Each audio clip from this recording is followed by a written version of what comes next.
All right, now we go right back to the middleweights with what I consider, one of the bigger, I guess, veteran fights on the card with Omari Akhmedov and Brad Tavares. I mean, this is an interesting one, and I just think that at 33 years old, Brad Tavares is just really started to look like a big time fighter. You go through the losses, right?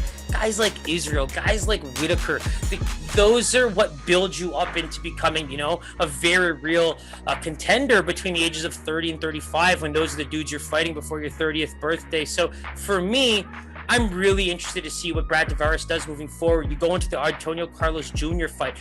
He's been looking not only in the best shape of his life, but since that ACL surgery, man, the wrestling was so good. The balance was insane. He even landed some big shots in the second to drop Shoeface. So for me, what I'm seeing from Brad Tavares in terms of growth, I mean, I'm really excited to see what he can do.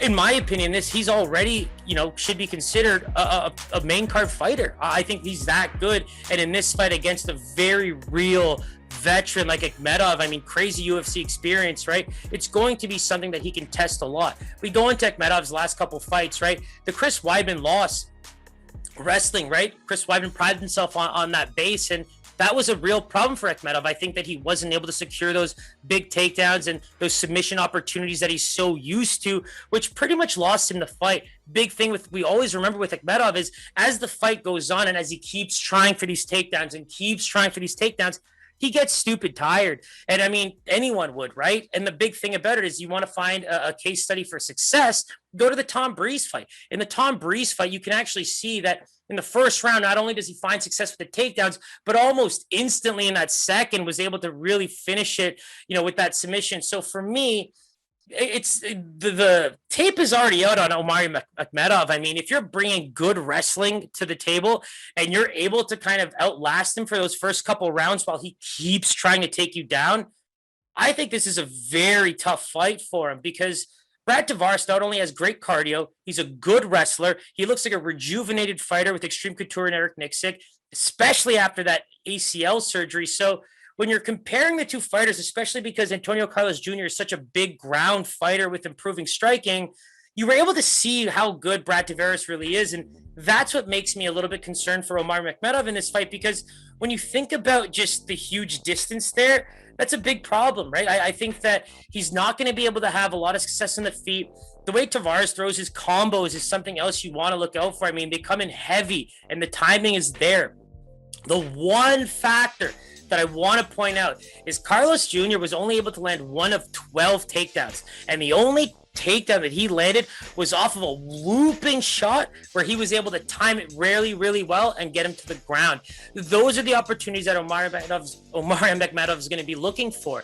Those big looping shots, maybe some of the kicks that, he either can block or dodge or catch and take it to the ground. Those are all the opportunities that Omar Akhmedov needs to kind of finish this fight. So that's where I would want to see some discipline for Brad Tavares. I think going low with the kicks and being quick with it, his footwork, his athleticism, his wrestling are all going to be the keys to victory here. But the stand-up game, I mean, if this fight just stays standing and Omari cannot get a takedown, I think this fight is all but into Brad Tavares' hands. It's just really hard for me to see any way of him losing outside of that. I mean, you talk about the Edmund Shabazian head kick, right?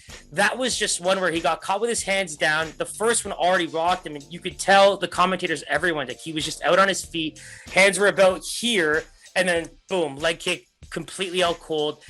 And that really, I'm not going to call it an outlier because Edmund Shabazian really proved his worth in that fight, which is what got him all of the bigger fights like the Jokers and the Derek Brunsons. But in this case, it was just a little bit of indiscipline. And I think that Brad Tavares is a much better fighter than he showed in that fight. And you go back just previous to that with the Israels and all those fights. I mean, he's such a gamer. And for me, the cardio is the big thing, because if he's able to outlast those first couple rounds and avoid the ground and submission work, I don't see him losing that third round at all. So let's take a look at the lines. I do see this being fairly close, because it's not like Brad Tavares is this big prospect or contender that everyone's been talking about.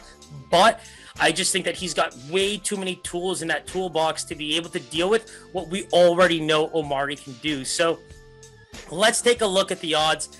I mean, pretty much bang on with regards to, where it should lie. Brad Tavares opens as a minus 181. Now he's getting to about a minus 165, minus 170 range. Omari Akhmedov opened as a plus 159 and is now coming about that plus 145 to plus 130 range. I do think this is a very fair line because, again, when you know what the game plan is for one fighter, then you see all of the abilities that, a guy like Brad Tavares has to avoid that and maybe even exploit him, exploit some of the weaknesses that he sees. And for me, to be honest, the striking in the third round here could be an absolute clinic for Brad Tavares if this fight goes the way he would like it to, say, in the first few rounds. But avoid the ground, avoid the submissions while, Omari Akhmedov, don't get tired. Pick your shots, time everything, use some strikes to, set things up, but really look for those mistakes where Brad Tavares is throwing bigger shots where you can take it to the ground, and you might find that success that you need to get that submission.